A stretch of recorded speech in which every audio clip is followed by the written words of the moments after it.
next one is the rejection room, which I think is the last one. Brilliant. So this rejection room, now this can also start quite early on in the life. In fact, from the moment of conception to your first year of age. So that when I say conception, you might think, what? But if you think about unwanted pregnancies where the mother is going to be, I don't want this baby, and I didn't want this baby, this is an accident. Blah, blah, blah. So already that sense of I am not wanted starts from the moment of conception. And there's a lot of, babies feel this energy. So this is where this wound can really start showing up very, very, very early on. And it really comes from this feeling of just not being accepted or just being rejected by your main parent or your caregiver.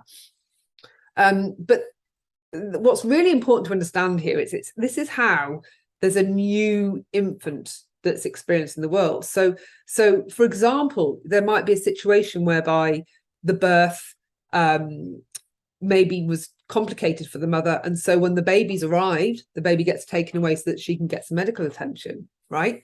So obviously she's got to do that for her own health and well-being, but just the fact that that baby gets taken out of the mother's arms in that moment can be really experienced by that infant as being rejected by the mother, because they've just been in the womb for the whole time and being in her energy and being in her, with her, and suddenly she's handing the baby away.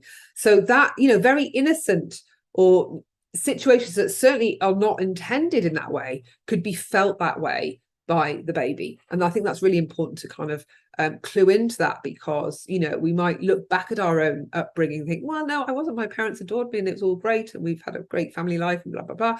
But actually there could be some very innocent situations that happened within the first year of life that mean that wound has been created, and therefore anything else that is aligned with that wound can sort of make it even deeper and deeper. And so, when you think about how this wound can come about, it is not surprising that this one is so widespread and universal. It's not hard to see this one, especially when you think about how many pregnancies happen that are accidents, maybe unplanned. And so maybe in the first few months the mother's a bit like, oh, I don't know if I want the baby, and then they get used to it, and then it's all fine. But the shock of pregnancy at the beginning could be that, oh my god, I'm not sure I'm ready for this. So this is why so many of us, or all of us, are walking around with this one in varying degrees. So if you've got this wound, as you have this wound, like we all do, then it could mean that you feel undeserving of attention, affection, and love. And so you're going to be plagued with thoughts of rejection, of being undesirable or being unworthy or worthless, undeserving. Those kind of things can really sort of be quite strong for you. And depending on how, whether or not, we all have this wound to a degree, and it's just how deep that wound is. And so for some of us, it's going to be not very deep at all, whereas others, how our childhood ended up being, and whether our parents, our parents and our upbringing was like, some of those things could have made that wound a lot deeper and deeper and deeper. And so this is, some of this stuff can really grow or be stronger or more dominant for you, depending on how deep this wound is. Those that have been rejected of children, as adults, sometimes they become quite elusive, maybe wanting, maybe you want to spend time on your own, because then when you're on your own, you're safe from possible rejection or abandonment. Nobody can abandon you when you're sitting on your own. And so by creating situations where you can't be abandoned or rejected, there's a similar pattern going on here to the abandonment wound, but the rejection one is a little bit similar but different, right? There is a different energy to this rejection wound. So how does this wound show up then? So it might be that you hold back from putting yourself forward for things because you just assume you're going to get rejected. That's just like, well, there's no point because people aren't going to want it. I'm not going to be wanted. that kind of thing. Also, when you do have rejection, it's likely you're going to take it to heart, take it super seriously, and it's really going to affect you quite deeply. Whereas those that don't really have the wound are like, they just, you know, they just bounce it off, they just bounce back, then no biggie, you know, they're like, yeah, whatever, you know, it's just no big deal for them. Whereas others are like, oh my God. And it's really, you know, that's it. They're not going to try and do that again for a while, I mean, just in case it happens again. There are going to be some people with this wound that really have a sense of dissatisfaction with who they are as a person. And this is very much tied into the worthy aspect of this. You might see yourself as, you know, someone who's meaningless, that doesn't really have any worth, anything worth to share, anything anything worthy to contribute to maybe a conversation, to a project, to a there's a sense that I haven't got anything worthy to give, anything meaningful to contribute. There's also possibly a lack of self-respect here as well, which means that it can turn into some quite poor personal boundaries, where your boundaries are very leaky, in the sense that, well, they're not really there, and you know, so saying no might be hard, and finding yourself dragged into situations or doing something that you don't really want to do because, you know, you're not really able to kind of protect yourself because of this lack of self-respect, respect for self going on.